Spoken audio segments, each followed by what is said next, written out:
Hi நண்பர்களே, இன்னைக்கு நம்ம 10 நிமிஷத்துல நல்ல மொறுமொறுப்பான கடலை மாவு முறுக்கு செய்ய போறோம்.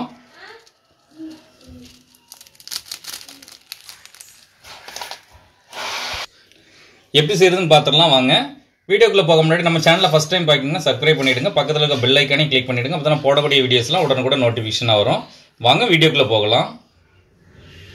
ஒரு மிக்சிங் பவுல்ல 2 கப் அளவு கடலை மாவு அதை அரைச்சி எடுத்துருக்கேன். அதை சேர்த்துப்போம். இப்போ 1/2 கப் அரிசி மாவு அதையும் சேர்த்துப்போம். அந்த கப்புக்கு தான் 2 கப்பு கடலை மாவு எடுத்துருந்தேன். இதுக்கு 1/2 கப்பு அரிசி மாவு, 1/4 ஸ்பூன் வத்தல் தூள், தேவையான அளவு உப்பு, 1/2 ஸ்பூன் அளவுக்கு காயத்தூள் அதையும் சேர்த்துப்போம். இப்போ நான் ஒரு 1/2 ஸ்பூன் ஓமத்தை நல்லா இடித்து கொஞ்சம் தண்ணி ஊற்றி ஊற வச்சுருக்கேன். ஒரு 1/4 மணி நேரத்துக்கு மேலே இது நல்லா ஊறி இருக்குது. இதையும் இதில் சேர்த்துருவோம். அரிப்பை வச்சு நம்ம இப்படி வடிகட்டி எடுத்துக்கலாம். எல்லாத்தையும் நல்லா மிக்ஸ் பண்ணுவோம்.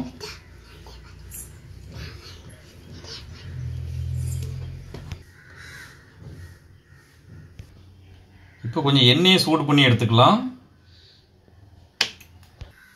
நம்ம எண்ணெயை சூடு பண்ணி ஊற்றும் போது நல்ல மொறுமொறுப்பாக வரும்.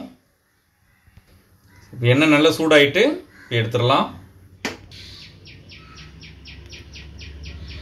மத்தியில் கொஞ்சம் குழி பறிச்சுக்கலாம். அது அப்படியே இந்த சூடான எண்ணெயை ஊற்றிடுவோம். இப்போது மெதுவாக மிக்ஸ் பண்ணிக்கலாம். சூடான எண்ணெய்ங்கிறதுனால நீங்கள் கையை வச்சு மிக்ஸ் பண்ணாதீங்க. இப்போ எண்ணெயோடு சேர்த்து நல்லா மிக்ஸ் பண்ணியாச்சு. இப்போ நம்ம கொஞ்சம் கொஞ்சமாக தண்ணி சேர்த்து நல்லா மிக்ஸ் பண்ணி எடுத்துக்கலாம். மாவு இந்த அளவுக்கு பிசைஞ்சு எடுத்தாச்சு. ரொம்பவும் கட்டியாக இருக்கக்கூடாது, ரொம்ப லிக்விடியாகவும் இருக்கக்கூடாது. இந்த அளவுக்கு இருக்கணும், பார்த்துக்கிடுங்க. அப்போ தான் நமக்கு புளியதுக்கு ஈஸியாக வரும். இந்த உரலில் இந்த அச்சு தான் போட்டிருக்கேன். நான் கொஞ்சம் எண்ணெய் தேய்ச்சி வச்சுருக்கேன். இதில் புளிஞ்சிக்கலாம். இந்த அளவுக்கு மாவு இருக்கணும். இப்போ அடுப்பில் எண்ணெய் சூடாகிட்டு இப்போ நம்ம புளிஞ்சு விட்டுக்கலாம்.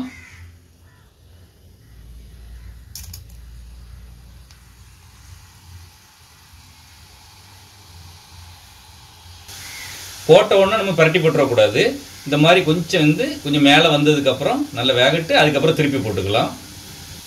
இப்போ ஒரு சைடு கொஞ்சம் வெந்துட்டு நம்ம பரட்டி போட்டுக்கலாம். இப்போ 2 சைடும் வந்து நல்லா கலர் சேஞ்ச் ஆகிட்டு இப்போ நம்ம எடுத்துடலாம். இப்போ இதே போல் முறுக்கு புளிஞ்சு எடுத்துக்கலாம்.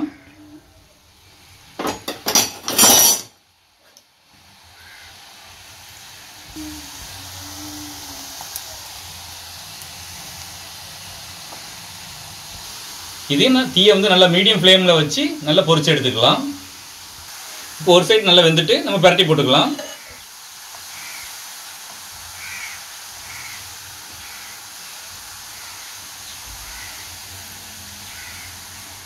இப்போ 2 சைடு நல்லா வெந்துட்டு இப்போ எடுத்து வச்சுக்கலாம். இதே போல் மீதி உள்ளதெல்லாம் பொரிச்சு எடுத்துக்கலாம்.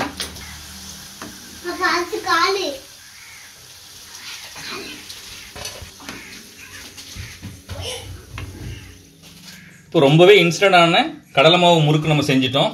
10 நிமிஷத்தில் நம்ம அந்த முறுக்கை செஞ்சிட்டோம். ரொம்பவே சூப்பராக இருக்கும். இது ரொம்பவே சூப்பராக இருக்கும். இந்த கிளைமேட்டுக்கு நீங்கள் குழந்தைங்களுக்கு செஞ்சு கொடுத்து பாருங்கள், ரொம்பவே விரும்பி சாப்பிடுவாங்க.